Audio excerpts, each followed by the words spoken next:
یہ صرف کہانی نہیں، سچے صبر اور قدرت کے انصاف کا سبق ہے۔ جب دو معصوم یتیم بہنوں کو ان کے اپنے چچا نے نوکرانی بنا لیا اور ظلم کی انتہا کر دی، تو پھر کیسا عبرتناک انجام اس ظالم خاندان کا ہوا۔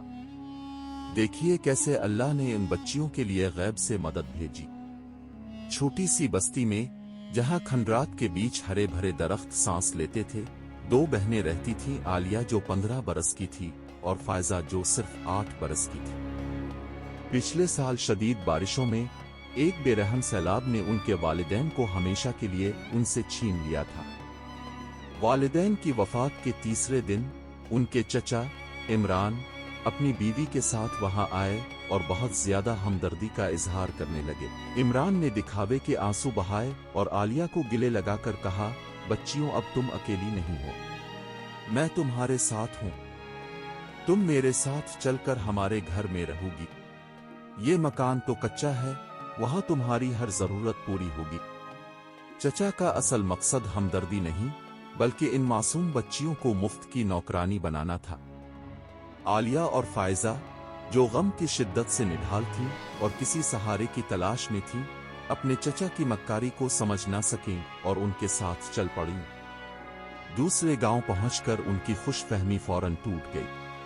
چچا عمران اور ان کی بیوی بشر نے اپنا اصل چہرہ دکھا دیا۔ انہوں نے گھر کا سارا کام ان دو چھوٹی بچیوں کے سر پر ڈال دیا، گویا وہ ان کی نوکرانیاں ہیں۔ عالیہ کو صبح سے رات تک کھانا پکانے، کپڑے دھونے اور مویشیوں کی دیکھ بھال کا کام کرنا پڑتا تھا۔ فائزہ، جو ابھی صرف 8 برس کی تھی، کو گھر کے برتن دھونے اور فرش صاف کرنے پر مجبور کیا جاتا تھا۔ ذرا سی غلطی ہونے پر چچی بشر انہیں مارتی پیٹتی اور گالیاں دیتی۔ وہ انہیں وقت پر پیٹ بھر کھانا بھی نہیں دیتی تھیں، ہمیشہ باسی روٹی یا بچا ہوا سالن ملتا۔ ایک شام فائزہ برتن دھو رہی تھی کہ ایک پلیٹ اس کے ہاتھ سے گر کر ٹوٹ گئی۔ چچی بشر غصے میں پاگل ہو گئیں اور انہوں نے فائزہ کو کمرے میں بند کر کے شدید مارا۔ فائزہ کی رونے کی آواز سن کر عالیہ کا کلیجہ مون کو آ گیا۔